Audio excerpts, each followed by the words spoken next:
Welcome to the Not On My Watch podcast, where real-life issues facing the family and the church are addressed with bold and uncompromising truth. It's time to reject the mediocrity of the day, live courageously in the face of danger, and declare, Not On My Watch. Here are your hosts, Jeff and Rochelle Ferguson.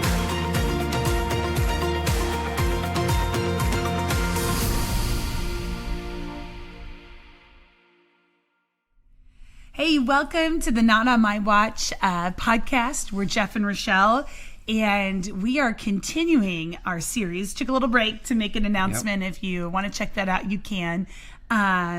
Exciting announcement. But we're back on Tech 101, Tech Sense 101, and we're really talking about, I think it's a pretty heavy topic today.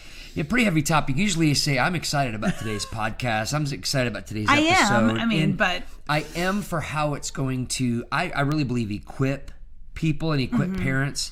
But you said it exactly right. It's a very heavy topic, what we're going to talk about today. Not a fun topic as you wade into the research, because you see how this really devastates people's lives. Yes, so we're talking about pornography today. Yes. And really related, obviously, to technology. And we're gonna talk about some of that.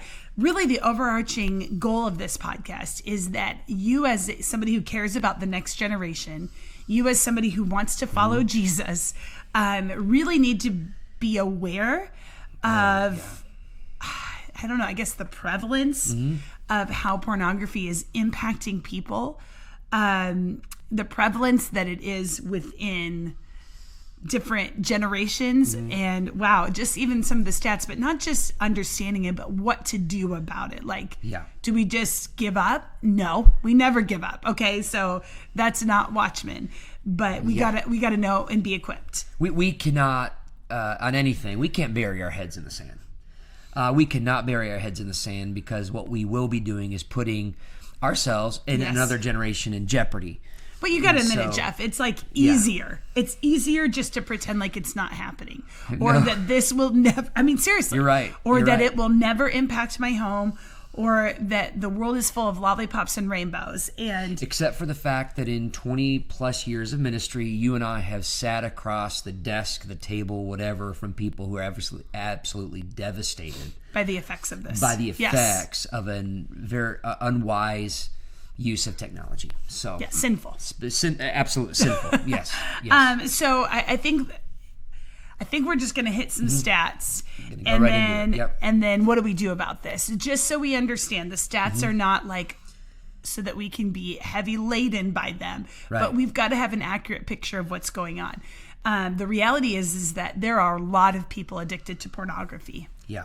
A lot of people who are watching it. The average age of exposure for kids is 12 years old. That's average. That's alarming. So that means there are people that kids that are being engaging in watching pornography younger than 12, but that's the average age of exposure. And this next one, my mind did some different things here. So I read this statistic: 55% of adults ages 25 and older believe porn is wrong. At first, I'm like, great, 55% believe it's wrong. That's good. And then I'm like, wait a minute. Do the reverse math. 45% don't think it's an issue or it's fine. Right. And that is that is scary. So we're basically talking half of adults see no issue with pornography.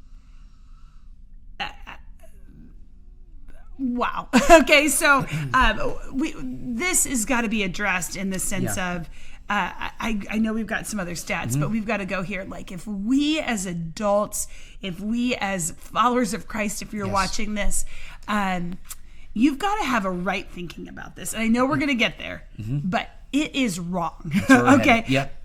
It's wrong. Why is it so wrong? I mean, there's so many reasons that we could go into it, but pornography, we are. But pornography trains a misogynistic thinking. There's no room for misogyny in the body of Christ. Absolutely not. We've got to know that there is no way. It trains people to look at people as objects rather than humans. Yes. We dehumanize people when we look at them in this way, the way pornography literally trains our mind to look at people. Right, and it also promotes violence. Yes. There are study after study. I would encourage you, go do the research, check out our show notes. There's some there, but there's even way more that we just literally don't have the time to hit on. That really, you want to know some reasons why our society is becoming more violent and angry. I bet this is part of the reason, is because there is an addiction to pornography, and it's training your mind. It's training for violence. It desensitizes a person to violence. Yeah, and now here's the thing that's scary. Most kids don't go out searching for pornography. They happen upon it. Yeah. They happen upon it through searching for something or various ways. 58% of kids just happen upon pornography. And close to 50% of parents say that their kids have watched inappropriate videos on YouTube. And that's scary, because I heard something recently where younger kids are on YouTube simply because they technically, you can't have social media at younger ages. So while younger kids aren't on social media, younger kids are on YouTube, which means that probably under that average age is when kids are even maybe being exposed, and they're trying to watch just a regular show, and then they're being exposed to pornography. That is alarming. Yeah, so, and maybe this is another podcast, but YouTube is not your babysitter. It's not, no. And that's just what's happening, though, as a lot of times is kids are just being sat in front of YouTube. So our premise, remember that we're coming in here with, and you heard this in previous episodes. If you haven't, you can go back and look at it. But our premise that we're coming with is that there is absolutely zero reason for any middle schooler to have a smartphone. Absolutely. Okay, and so the longer that you can be analog in your parenting, the longer you have the ability to stave off some of this accidental exposure. Yes. And so we're coming with that premise today. And I think that matters. Yeah. I think it matters that we reiterate that. It matters, and the big question that we're going to get to right now is, what do we do about this? So here are all the crazy statistics. Here's all the danger, the evil out there. But as parents who care about our children and the next generation, we want to give you some here's what we do about this. And the number one thing, you have to have a proper theology. Theology has to lead everything we do on everything, but on this as well. It's so important. You hit on it, but it's so important to not think that this is normal. That everyone's going to do it at some point. This is basically, we don't say it, but basically this is a kind of a coming of age. This is a rite of passage. People are just going to do it, and so when they do it, then we'll address it. We have to understand that not everybody is going to do that. Not everybody has done that, and that this is a sin that didn't originate with the cell phone or technology or social media. Right. Pornography is a sin issue. It's an issue of the heart. So I would just just been made easier with technology. It's made absolutely easier. But it absolutely was prevalent before. But I want to say this. You're watching, maybe you have an addiction to pornography, or you're dealing with this on some level. I want to just say this, and that is, you can be free from it. There is forgiveness from it. And I want to encourage you to renounce this sin, be free from the addictive grip of pornography, and specifically the addiction that comes through pornography and this technology. I tell you what, I want to say that because I think people could think, man, it's all hope is lost. You can be free from this. People have been free from this. We have this premise. We believe a proper theology of pornography and technology says this may happen, but it doesn't have to be a person's destiny. Right. So now, and I want to also jump on that train with you, that it's the reason why we're so adamant, though, is that we believe that prevention is far easier than intervention. And so if you found yourself, in that spot, you've been looking at porn, yes, of course, there is freedom. Yes. But can I tell you, there is so much more freedom if we can protect our kids from this. Oh, absolutely. And that we don't have to have interventions for this, but we can protect. Not everybody is going to look at porn.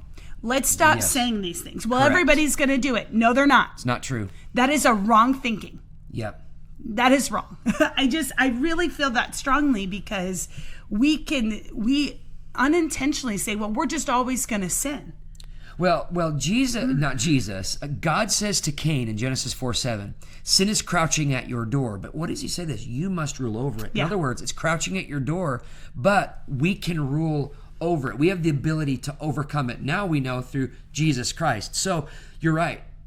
We're just not helpless victims of this. Right. And we need to help our kids not become victims of this. Correct. Absolutely. Okay, so this is why we have to have a right theology. Absolutely, 100%. But we also, number 2, have to be educated on this. That's why we even were talking about some of these statistics. We've got to recognize the dangers of this. This is the number one thing that people are addicted to. Yeah. Go look at the statistics on this. The prevalence of this is large and in charge. Okay, we need to know this so that we're not just like, well, this is some problem out there with a few people or whatnot. And I would say we have to be well versed as parents in understanding, not in having firsthand experience. We need to be well versed in understanding how technology is disseminating pornography. We have to be aware of it. We don't have to partake in it. We just have to be aware of it so we know what to instruct our kids and how to train our kids and let them know what to watch out for. Okay, so we both kind of have some stories that we're going to share just about the prevalence of this, and even kind of showing you I don't know the time frame. So do you want to start out with yours? So I remember I was at 6th grade camp. I went to a public school, 6th grade camp, went away. And I remember it was like an overnight thing. Overnight. It was a whole week. Yeah, we were gone for I'm pretty sure at least several days. Okay, there you go. Several days. We were gone. And our counselor, I believe, was like a high school student. So now to me, I was 6th grade. High schooler seemed really old. So anyway, so there was a cabin of about, I don't know, let's just say 10 or so kids my age, 6th grade.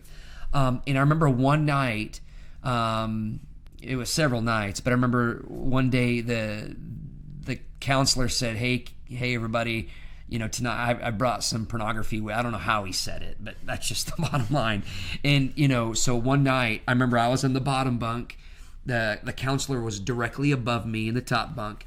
And that night, all the kids stepped on my bed, and they were looking at the magazines that the counselor brought in.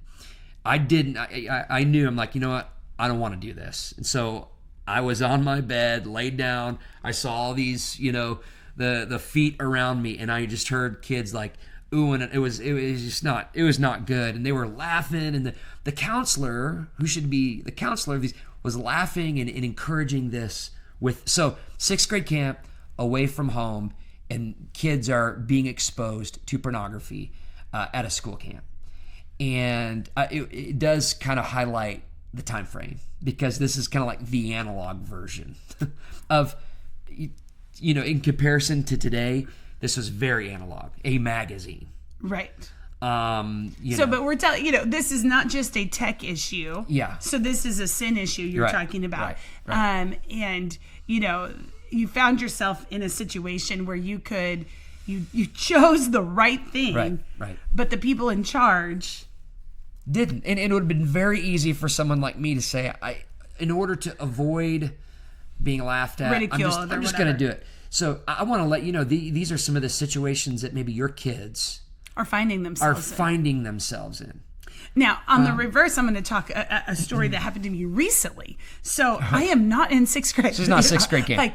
I am an adult. I have 3 children, and I volunteered to be a chaperone at a mixer. And this is not a dance, because it's middle school. Nobody dances, or they do weird dances, But it's a mixer, so it's more of a social environment. Yeah. So I'm just there hanging out, wearing my 80s gear. Oh, yeah, that was awesome. And that was the theme of the night. But I just happened to be there, I don't know, I don't even remember what part of the night. But all of a sudden I look down at my phone, and it beeps, which, okay, or whatever. And somebody had airdropped me a picture. I didn't know who it was. It was an unknown. And so I just am like, well, what's happening here? Okay. And what had happened is a student had airdropped me a pornographic image. And so this really highlights the predatory nature of this. And so this was nothing that I was looking for. This was nothing that I wanted. This is not an image I was asking to receive, but it was just literally like messaged to me out of nowhere by somebody who was wanting to share this information. I'm obviously probably to get a rise out of it and to, all of these kind of things. And so this is what we're talking about with your students. That these kind of things, whether it's an analog or the more digital version of even what I encountered, that this is happening. And there are people who literally are attempting to do this. I think that's important to know. We have to know, we're not talking about this because we're afraid of what our kids are going to do and the evil that they're going to go after. We are also aware that there are, you said, predators who seek opportunities to take down your children, who seek opportunities to distort the minds of your kids, who seek opportunities to gain entrance into their lives. And we know this comes from the enemy. Yes. The enemy uses real life flesh and blood people. Yes. He does. He uses, and I just think we have to understand we must be on guard about this. So what do we do? Yeah. So do we just hunker down and, no, that's, again, if you've listened to our podcast at all, we are not separatists. Yes, no, not at all. We are not that, but here's what we are. We are people who say, you've got to prepare your kids for the world that we live in. Yes. Nobody else is going to do it. Nobody else is going to do it. And so these are conversations that need to be intentionally had with your child. Are they uncomfortable? I don't know. They might be for you. I don't know. I'm not sure. I don't really find a lot of these uncomfortable because we have them often.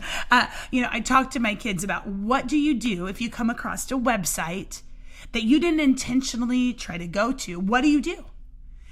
Do you just hide it from me? No, let's not hide. Let's bring things out into the open. Let's talk about, here's what you do. This is, we have these kind of conversations. Of course, there are age appropriate conversations. When you're talking to your 5-year-old, you do not need to go into graphic detail. Correct. But if your 5-year-old is going to be using an iPad, if your 5-year-old is going to get on your phone at any point, or if a 5-year-old has a computer, if they're going to be doing, guess what? They're doing this at school. Yep. If your child goes to school, they are using a computer at the age of 5. Yes. And can I just say, so you've got to prepare them. As a parent, this requires discipline, because if your child comes to you and says, Mom, Dad, I accidentally came upon this image, can I just say, the first instinct may be to freak out, not because you're mad, but because mad at them, but because you're mad at the world. And can I just say, I think that's a very, we have to discipline ourselves so our kids don't think that if they happen done something, then they are in trouble. They are in trouble, because we want our kids to come and tell us if this is happening. We want our kids to say, no, I know I can go to Mom. I know I can go to Dad, and they're not going to freak out at me and be mad at me, but we're going to talk about this. So, so I think that's important to maintain some discipline as parents, because I can understand myself. It's jarring. Yeah. And I got to be careful with my, not to act jarred. Well, and your kids are going to understand from past conversations. If you are open to talking about things. Yes. And this takes even discipline as a parent to say, okay, I am not going to react in crazy ways. Yes, absolutely. I think it's important to note as well that we are pro finding things, like internet filtering, all of that. But there is no internet filtering that is going to deal with these issues as a whole. And so it's less about what safety controls you're getting on your computer, although we're not against those. But it's more about, are you having a line of communication? Are you educating your children? Are you training your children before they're being even exposed? Yeah, I think those things are wise. I think filters are wise. Should I get my kid an iPhone or a Bark phone or what all this phone? But all the while realizing those never replace parents. You can never replace those. Parents are irreplaceable. AI is not going to replace us. Technology is not going to replace us as parents. Right. And so you're right. There's not a filter out there that exists that's going to stop this. We as parents need to be watchmen over our kids. I think it's also the law of first mention. Oh, yes, that's good. The law of first mention matters. Like, where are your kids hearing about something first? Yes. If they're hearing about pornography first from the kids at school, then they're thinking, I need to go to the kids at school to talk about this. But if they're hearing about this from their parents, it's like that law of first mention. Okay, I know I can go to my parents. And so, and again, I think I'm not diminishing the fact that it might feel uncomfortable. Get over it. You're the parent. You're the big boy and girl. Like, you've got to talk about these issues, and if you're silent on these issues, your kids will go and find information elsewhere. And this goes back to a value of ours. We want to be the theologians of the family. We want to be the researchers of the family. We want to be the experts who our kids. We realize I'm not the smartest person. I'm not going to say, because you're really smart. I'm not the smart, but I want to be the experts and the researchers and the theologians for Mike. I want to lead our family. We want to lead our family in this, not be reactionary. Yes. So I think what you're saying is so huge there, that let's go out and look at what's happening. Let's go out and be researchers, what's out there ourselves, so that we can talk about our kids to this with intelligence, so that we can talk about this, obviously with humility, but with some sort of expertise that we have to offer our kids. Right. So, tough, heavy topic. Yeah. Something that is not, it's really not that fun to talk about. No. But the reality is this matters. This matters what we open our exposure up to, and helping protect our kids. A society that, I want to mention this real quick. I mean, people that are not followers of Christ even are recognizing the dangers of pornography. Yeah. And so, like, even Louisiana recently passed a law that their pornographic websites can only be accessed by people who are of a certain age, and they have to prove that age. I don't think anybody should be looking at these, but there's the whole idea that people understand that this is messing with how you think, and that kids shouldn't be seeing this. That's at least the right step in the right direction. Well, it tells you that there's at least a little bit of thinking about this. And so the body of Christ should be all the more. Oh, absolutely. And so if you find yourself, thinking, well, this is just normal. It is not normal. It's not normal. No, not at all. And so we've got to think right, have the right theology, have the right perspective, and do the right things to help our kids. Absolutely. Go ahead and share this episode with somebody. Go ahead and share it with some people who you feel like can really, benefit from it and are equipped by it. I hope this has helped you. We're praying for you. We're praying for you as parents who are raising children in this technologically advancing culture. However, man, regressive as well. A lot of things regressing. Yeah. So I hope this has helped you. But we will see you next time right here on the next episode of the Not On My Watch podcast. We'll see you then. Thank you for joining us on this episode of the Not On My Watch podcast. You are a watchman for this time and hour. Don't forget to subscribe and rate this podcast wherever you listen. If you haven't already, head on over to our website, www.notonmywatch.co, for more resources from Jeff and Rochelle. Thank you for joining us. We will see you next time on the next episode. But until then, keep watchful.